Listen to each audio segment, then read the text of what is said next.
lateral del enterocito se une a la ferroportina, que sería la proteína que permitiría que el hierro de la célula intestinal pase a circulación, y entonces la ferroportina en realidad es un receptor para la hepcidina, es su receptor. Entonces la hepcidina se une a su receptor, internaliza a la ferroportina y hace que los lisosomas lo degraden. Entonces, fisiológicamente, sin inflamación, fisiológicamente el cuerpo está respondiendo a que mientras más hierro haya en la luz intestinal, o el hierro esté entrando a circulación mediante la absorción y pasando al plasma, y me aumenta el hierro sérico, esas dos situaciones hacen que se vaya segregando más hepcidina. Es por eso que hay muchos trabajos en marcha, y algunos ya lo han demostrado. Esto lo vamos a ver en el módulo 4, cuando hablemos de terapia de hierro, en donde se ha demostrado que es más efectivo dar el hierro oral en días alternos, o sea, no todos los días, porque eso disminuye la secreción de hepcidina. Entonces favorecería la absorción del hierro oral. Y no tiene sentido dar más de un comprimido de hierro por día, porque no vamos a absorber más cantidad por dar 2 o 3 comprimidos por día, sino que al contrario generaríamos más hepcidina. Entonces, podríamos optimizar el uso del hierro oral dándolo en días alternos, o sea, día de por medio, o 3 veces por semana, y no dar más de un comprimido con cada toma. Ese es un comentario importante, ¿no? Porque a veces los pacientes se toman 2 o 3 tabletas o comprimidos de hierro o ampollas bebibles, pensando que cuanto más ampollas bebibles van a tener una mejor absorción. Es al revés, exactamente es lo contrario, porque eso dispararía la secreción de hepcidina. En cambio, si nosotros no generamos tanto hierro en la luz intestinal, estaríamos de alguna manera favoreciendo la absorción. Perfecto. Y Cecilia, este tema parece tan simple, pero a la vez tiene tantas aristas. El hemograma y el diagnóstico. ¿Qué tan importante es el hemograma para el diagnóstico de anemia? ¿Se puede diagnosticar anemia ferropénica solo con un hemograma, solo con hemoglobina? En realidad uno puede sospecharlo, y evidentemente con el hemograma sí lo podemos sospechar, y les diría yo que con bastante certeza, si unimos al hemograma una buena anamnesis del paciente. Como nos decían los viejos clínicos, si uno hace una buena anamnesis, en realidad tenía el 90% del diagnóstico en la mano. Y yo sostengo, y creo que es así, si nosotros hacemos un buen interrogatorio del paciente y tenemos el hemograma, podemos tener realmente la sospecha, diría yo, que muy confirmada. Muchas veces pienso que no se les saca el suficiente provecho al hemograma, porque el hemograma nos da muchísima información, y creo que tenemos que aprender a leerlo de una manera diferente de quizás como nos han enseñado a leer. Primero creo que hay que estar muy seguros de que la disminución de la hemoglobina es realmente quien define anemia, ¿no es cierto? Hemoglobina y hematocrito van de la mano, por supuesto. Entonces, uno mirando la hemoglobina puede evidentemente decir si un paciente tiene anemia o no. Para esto, en realidad es consenso internacional ya que en todas las publicaciones esto se dice: menos de 12 gramos de hemoglobina define anemia en una mujer, y menos de 13 gramos de hemoglobina define anemia en un hombre. Eso estamos hablando en situaciones de poblaciones que viven a nivel del mar, o por lo menos hasta 1000 metros sobre el nivel del mar. Yo sé que ustedes en Perú tienen muchas áreas que están incluso a más de 4000 metros de altura. Nosotros tenemos algunas áreas de nuestra Argentina, sobre todo el noroeste, la provincia de Jujuy, la puna de Atacama, que compartimos con nuestro país vecino Chile, son lugares que tienen más de 4.000 metros de altura. Allí la cifra de hemoglobina para un valor, digamos, de 4.000 a 4.500 metros sobre el nivel del mar se considera menos de 14,5 gramos de hemoglobina, y para más de 4.500 metros de altura ya se considera menos de 15,5. En realidad el hemograma nos va a servir mucho, no solamente con la cifra de hemoglobina, sino que yo insisto un poco en que aprendamos a mirar uno de los índices eritrocitarios, que es el volumen corpuscular medio. El volumen corpuscular medio nos está hablando de qué volumen promedio tiene un glóbulo rojo, cuánto me ocupa en el espacio. Y ya que estamos hablando acá de anemia ferropénica, tenemos que saber que la ferropenia es la causa más frecuente de disminución de ese volumen. Es decir, que cuando nosotros tengamos un volumen corpuscular menor a 80, lo normal es entre 85 y 95 femtolitros, si nosotros tenemos un volumen corpuscular medio menor a 80, es un glóbulo rojo que se ha formado con no el suficiente hierro disponible en la médula ósea. Y la primera causa es la ferropenia. Puede haber otras causas también en donde ese volumen corpuscular medio esté disminuido porque no hay suficiente hemoglobina para llenar el glóbulo rojo. Entonces la médula ósea lo hace más pequeño. ¿Cuáles son esas otras dos causas aparte de la ferropenia? Las talasemias, porque no se puede formar hemoglobina, no porque no haya hierro, sino porque no se pueden formar las cadenas de globina, entonces tampoco tengo suficiente cantidad de hemoglobina. O en el caso de la ferropenia funcional, o sea, en las anemias de procesos crónicos, en donde tampoco tengo hierro disponible para formar glóbulos rojos, porque lo tengo bloqueado. Lo tengo en el cuerpo, pero no lo tengo disponible para la eritropoyesis. En realidad, las anemias de procesos crónicos o anemias inflamatorias, que sería esta tercera causa que estoy mencionando, no, en su mayoría, las anemias inflamatorias no son microcíticas, son normocíticas, pero una tercera parte sí puede ser microcítica. Entonces, cuando uno tiene en un hemograma un paciente que tiene un volumen corpuscular medio disminuido, o sea, una microcitosis, yo tengo que pensar en tres cosas.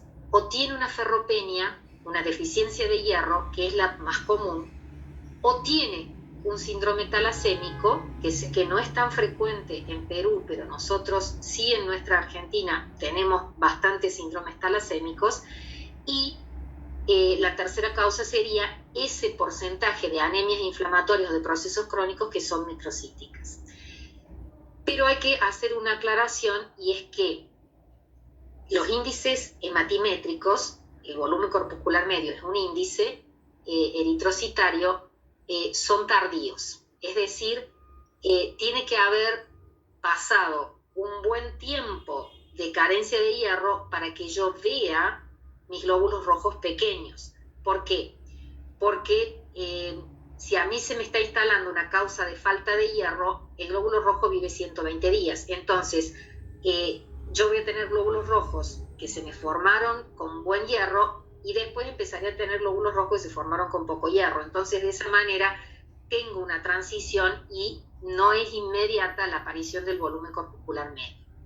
Pero sí es importante conocer que puede haber microcitosis cuando se está instalando esa carencia de hierro y todavía no descendió la hemoglobina. Eso puede ocurrir y sería una forma de diagnosticar precozmente solo con la microcitosis, aunque no haya anemia todavía, o una disminución, o sea, tener un volumen corpuscular medio de 84, de 83, de 82, de 81, que sería esa zona gris entre lo que nosotros definimos entre 85 y 95 como un volumen corpuscular medio normal, y menos de 80 que ya sería microcitosis. Entonces, si yo voy, los alumnos siempre me preguntan qué valor le da, entonces, doctora, ¿qué pasa? ¿Qué hacemos nosotros con un volumen corpuscular medio que está entre 84 y 81?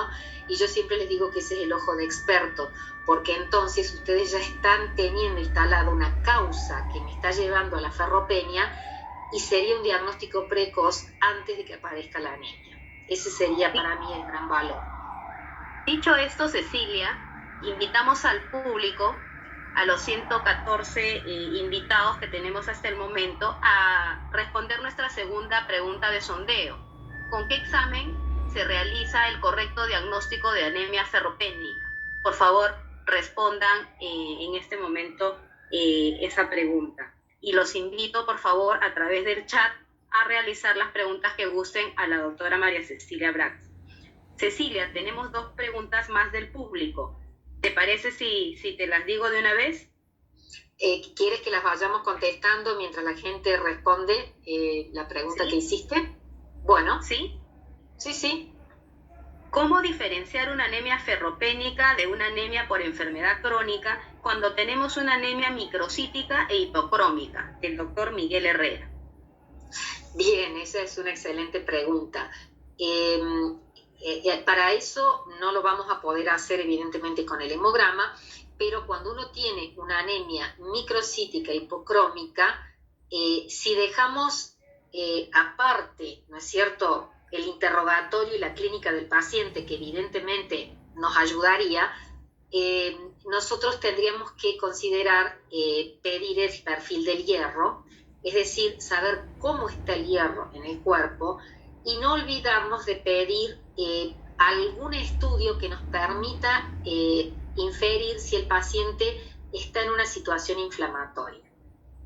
Habitualmente la proteína C reactiva, que está disponible en la mayoría de los laboratorios, nos indica fehacientemente si un paciente tiene una condición inflamatoria de base. Como la ferritina es una proteína de fase aguda, junto con el fibrinógeno o junto con la proteína C reactiva, si nosotros cuando pedimos un perfil del hierro, estamos pidiendo la ferritina, pero sabemos que la ferritina falsamente aumenta en la inflamación, no falsamente aumenta, digamos que aumenta en inflamación y falsamente ya ahí no nos relaciona, no nos correlaciona como una medida del depósito de hierro del cuerpo, no deja de ser fidedigna para representar ese hierro que hay en el depósito. Entonces, en esa situación en donde nosotros decimos, bueno, yo necesito saber si estoy ante una anemia ferropénica o ante una anemia inflamatoria, nosotros tenemos que tener el perfil del hierro más una PCR. Si la PCR está aumentada, sabemos que la ferritina no es fidedigna. Entonces, este fue un concepto que, si bien estábamos hablando de recién de ferropenia pura, pero bueno, voy a contestar la pregunta, nosotros definimos ferropenia absoluta sin inflamación cuando tenemos una ferritina menor a 30 nanogramos por mililitro o, lo que es lo mismo, 30 microgramos por litro. Nosotros en la práctica clínica generalmente la ferritina nos la miden como nanogramos por mililitro, que es equivalente a decir microgramos por litro, que es como ustedes la van a encontrar en toda la bibliografía. Entonces, menos de 30 es ferropenia absoluta, no hay más nada de hierro en el cuerpo. Una ferritina normal va entre 100 y 300, podríamos decir entre 60 y 300. Y más de 400 sería una ferritina aumentada. Eso si hablamos puramente sin inflamación.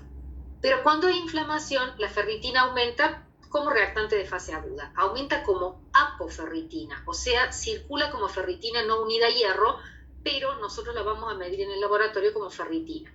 Entonces, en esa situación, nosotros vamos a considerar que cuando tenemos una situación de inflamación, una PCR elevada que nos lo confirme, la ferritina tiene que estar en menos de 100 para que nosotros digamos que hay ferropenia absoluta, o sea, que no hay nada de hierro en el cuerpo, pero tenemos una ferritina entre 80, 90, 100, que nos está definiendo que en realidad no hay nada de hierro en el cuerpo, aunque tengamos un valor de 100 de ferritina, porque esa ferritina no está unida a hierro y no nos está representando el depósito de hierro del cuerpo. Ya no se mantiene la correlación habitual que debe existir entre la ferritina y el depósito de hierro. No sé si he contestado bien la pregunta. Me gustaría, Reina, que vos que me has escuchado pienses si hay alguna otra arista que no mencioné. Yo creo que está muy bien, sí, creo que has contestado ampliamente la pregunta del doctor. Y mira las respuestas del sondeo, ¿no? En relación a la pregunta sobre el diagnóstico adecuado de anemia ferropénica. La mayoría, y está como que empatado, diría yo, entre hemoglobina ferritina y hemoglobina ferritina TSAT y hierro sérico. ¿Qué comentarías? Bien. Si queremos ser muy sintéticos, hemoglobina y ferritina serviría, pero serviría en una situación de ferropenia absoluta sin inflamación. O sea, si yo tengo una hemoglobina disminuida y tengo una ferritina menos de 30, no se discute, yo tengo una ferropenia absoluta con la ferritina menos de 30, y si tengo una hemoglobina menos de 12 en una mujer o menos de 13 en un hombre o menos de 11 gramos en una embarazada, vamos a diagnosticar sin ningún problema la ferropenia, pero la anemia ferropénica. Sin embargo, yo no sé ante qué paciente estoy y muchas veces no conozco si hay un estatus inflamatorio, porque muchas veces el paciente puede no referir nada en su interrogatorio y yo después me puedo encontrar una situación de inflamación. Por ejemplo, una situación de inflamación es el síndrome metabólico. El paciente no me va a contar que tiene un síndrome metabólico, quizás lo tenga que sospechar yo. O un paciente obeso es un paciente que hoy sabemos que tiene una inflamación sistémica. Como para dar un ejemplo muy simple. Entonces, yo no sé si estoy ante un paciente que tiene, por ejemplo, una infección urinaria y todavía no se ha manifestado, entonces siempre conviene pedir el perfil del hierro completo, ferritina, el hierro sérico, que me va a permitir sacar la saturación de transferrina, porque de esa manera no me voy a equivocar y tengo todas las variables en la mano. Entonces, ¿cuál es el perfil propio de una anemia ferropénica? La disminución de la hemoglobina, la disminución del hierro sérico, el aumento de transferrina y la saturación menos del 20% y una ferritina menor a 30. Si yo tengo todo eso en la mano, puedo perfectamente diagnosticar una anemia ferropénica. Pero si yo tengo un paciente que tiene 8 gramos de hemoglobina, que tiene un hierro sérico bajo, que tiene una saturación baja, pero tiene una ferritina de 90, si yo no tengo la PCR, no voy a poder interpretar que el paciente no está en estado inflamatorio o está en estado inflamatorio. Entonces, si está en estado inflamatorio con una PCR elevada, esa ferritina es lo mismo que si tuviera una ferritina de menos de 30.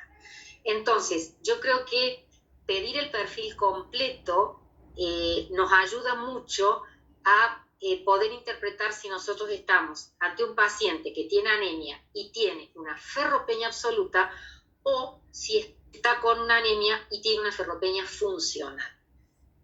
Por eso me parece que es de utilidad pedir el perfil completo. Pero lo mínimo indispensable sería una hemoglobina y una ferritina, ¿verdad?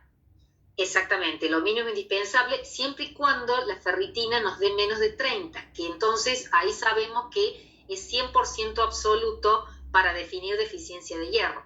Pero si vos tenés una hemoglobina de 8 gramos y una ferritina de 90, así sola, y el paciente está inflamado, en realidad, si no está inflamado no tiene déficit de hierro, y si está inflamado sí tiene un déficit de hierro.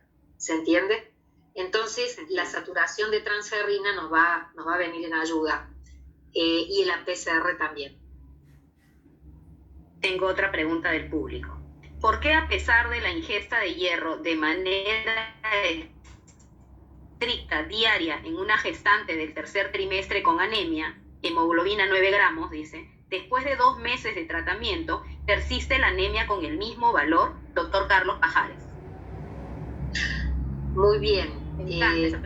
Excelente pregunta. ¿Por qué?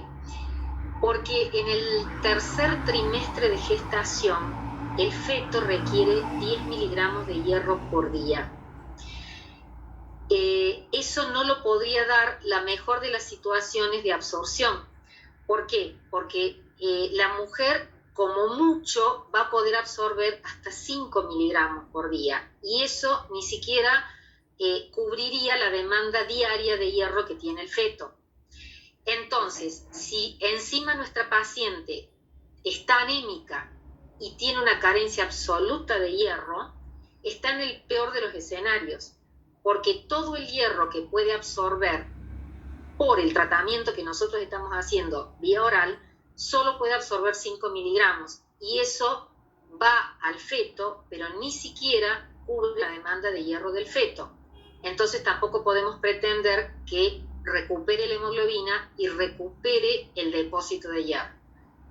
Si nosotros, para el doctor que me hizo la pregunta y para muchos de ustedes que están escuchando y que realmente pueden estar enfrentados a esta situación, esa paciente, saquemos la cuenta, si ustedes piensan que tienen que reponerle el depósito de hierro, que son 1000 miligramos aproximadamente, más el hierro que necesitaría para llevar la hemoglobina de 9 a 11 gramos, está prácticamente en los 1200 o 1500 miligramos de hierro según sea su peso corporal, 50 kilos o 70 kilos. Entonces, no hay forma de dar por boca esa gran cantidad de hierro en un corto tiempo, porque estamos a muy poquito tiempo del parto, no hay forma de darla de manera oral. Por eso yo les insistía si ustedes hacen el módulo y leen el módulo y siguen la presentación, que una de las indicaciones hoy en día, siglo XXI, de los hierros endovenosos es cuando nosotros tenemos que reponer grandes cantidades de hierro en corto tiempo. Y el mejor ejemplo es la embarazada, porque en el segundo y tercer trimestre de gestación, el feto me demanda en el segundo trimestre 5 miligramos de hierro y en las 10 últimas semanas de embarazos, entre las 30 y las 40, ya 10 miligramos de hierro por día. Eso no puede estar cubierto nunca por el hierro vía oral. ¿Cuál sería el mejor escenario? Que esa embarazada tuviera un buen depósito de hierro y no estuviera anémica. Entonces, si yo le doy un comprimido de hierro por día, ella puede, esos miligramos que puede absorber más lo que tenga en el depósito, va a poder ceder el hierro al feto. Y agrego una sola cosa más: en el último trimestre de gestación, una mujer embarazada necesita 450 miligramos de hierro para aumentar la masa eritrocitaria. Es decir, la naturaleza es muy sabia. La naturaleza hace que si hay hierro en el cuerpo, una mujer embarazada aumente su masa eritrocitaria, previendo la pérdida de sangre en el parto. Entonces, si esa embarazada en el tercer trimestre tiene 9 gramos de hemoglobina, no tiene depósitos de hierro, y el hierro que nosotros le estamos dando es hierro vía oral, no vamos a poder lograr que ni le dé el hierro suficiente al feto, ni tampoco que pueda prepararse para la pérdida de sangre que va a tener en el momento del parto. Perfecto. Pasamos a la tercera pregunta de sondeo. Mientras vamos desarrollando la siguiente pregunta del doctor. El doctor Gilmer Díaz te consulta si cambia en algo el metabolismo del hierro en la embarazada, pero creo que lo has respondido perfectamente en la anterior. ¿A cuántos miligramos de hierro equivale un nanogramo de ferritina? No, eso es importante porque nos informan los valores de ferritina de 30, de 100, de 300. Entonces, yo como médico yo no soy hematóloga, y la anemia corresponde a un manejo multidisciplinario, entonces le llega el internista, es muy leído. Yo soy cirujano, entonces no recordaba los valores de ferritina. El médico general puede enfrentar la misma situación, el gastroenterólogo, el ginecólogo. Entonces, ¿a cuánto equivale un nanogramo de ferritina, no? ¿A cuánto equivalen nuestros depósitos? Los invito, por favor, a que contesten esta pregunta para que Cecilia nos pueda responder también. Acá tengo una pregunta mientras nuestra audiencia contesta. Doctora, con respecto a las anemias microcíticas, 3 observaciones. 1. Un estudio del Servicio de Hematología del Hospital 2 de Mayo. El Hospital 2 de Mayo es un hospital de referencia nacional acá en el Perú. Calculó la prevalencia de anemias hemolíticas congénitas en un 10%.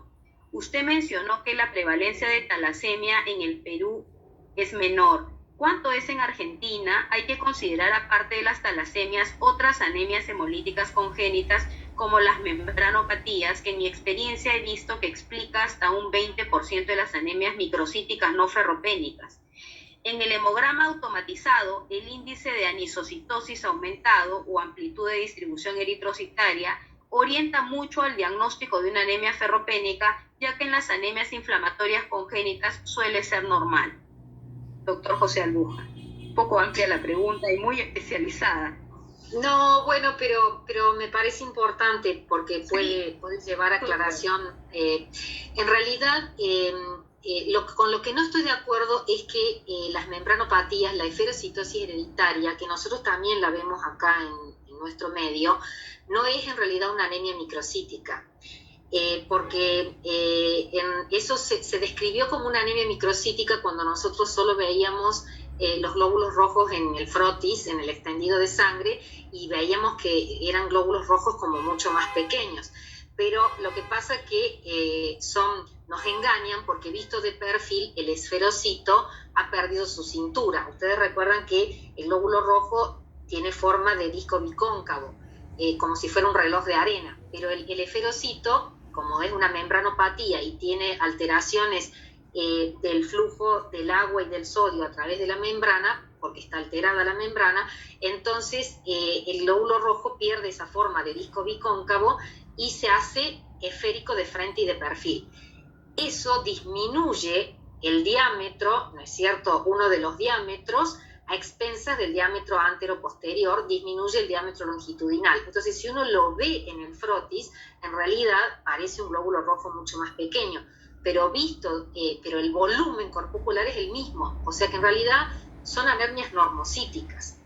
Y estoy de acuerdo con lo que dice el doctor, que el rango o amplitud, ¿no es cierto?, de la dispersión del volumen corpuscular medio en este RDW que nosotros podemos obtener en un hemograma automatizado, me está diciendo que si yo tengo, glóbulos rojos de diferentes volúmenes, o sea, cuando hay anisocitosis en el frotis, yo sí voy a tener, generalmente eso equivale más a una anemia ferropénica. En cambio, en un síndrome talasémico donde todos los glóbulos rojos son de un volumen disminuido, o sea, todos son microcitos, yo voy a tener un rango de dispersión mucho más estrecho. Eso es cierto. Y eso son lecturas que podemos hacer. Nosotros tenemos, la verdad que tenemos síndromes talasémicos, dentro de los síndromes talasémicos el más frecuente de ver son las beta-talasemias menores, y también vemos esferocitosis hereditarias en nuestro medio. Yo diría que son de las anemias hemolíticas congénitas las 2 anemias hemolíticas más frecuentes de ver. Creo que como en todos lados prácticamente no vemos las enzimopatías. Así es. Bueno, acá tenemos las respuestas. ¿Qué nos comentarías, Cecilia, en relación a las respuestas? Bien, la relación es 1 en 10, o sea que un nanogramo de ferritina equivale a 10 miligramos depositados en la médula ósea, o sea que la mayoría que contestó 10 miligramos, es la respuesta acertada, es la correcta. Esa importancia de 1 en 10 quiere decir que si yo tengo 1000 miligramos de hierro como normal en la médula ósea, una ferritina óptima es 100. Ok, clarísimo. Tenemos una pregunta del doctor César López. Un comentario sobre anemia ferropénica y cáncer, por ejemplo, en cáncer de estómago. Muchas gracias por su respuesta. ¿Quiere que yo hable sobre el cáncer de estómago? No entendí la pregunta bien, Reina. El doctor solicita un comentario sobre anemia ferropénica relacionada a cáncer. Bien. Por ejemplo, en el cáncer de estómago, por ejemplo. Bien, bueno, en el cáncer de estómago nosotros podríamos tener evidentemente dos tipos de anemia. Una es la anemia ferropénica, si el cáncer implica pérdida, ¿no es cierto?, por el tubo digestivo, por la misma lesión, o si invade evidentemente la mucosa y la pared, puede estar comprometido también la absorción de la vitamina B12, por la alteración de la digamos, secreción de factor intrínseco. Evidentemente, la anemia más, digamos, rápida de instalarse va a ser la ferropénica. Si estamos ante una situación de cáncer, nosotros vamos a tener evidentemente epsilina aumentada. Es una de las situaciones de anemia inflamatoria o de anemia de proceso crónico, como se llamaba antes y ahora se tiende a llamar más como anemia inflamatoria, en donde el paciente puede llegar a compartir las dos situaciones, la deficiencia de hierro en el contexto de inflamación. Es una de las, yo diría, de los desafíos, tanto para diagnosticar como para tratar, porque uno tiene que realmente definir que el paciente no tiene una ferropenia funcional, sino que está teniendo una ferropenia real en el contexto de inflamación. Y eso cambia un poco la terapéutica. Y evidentemente en esta situación de anemia y cáncer uno tiene que pensar que puede haber varios factores que uno tiene que empezar a valorar.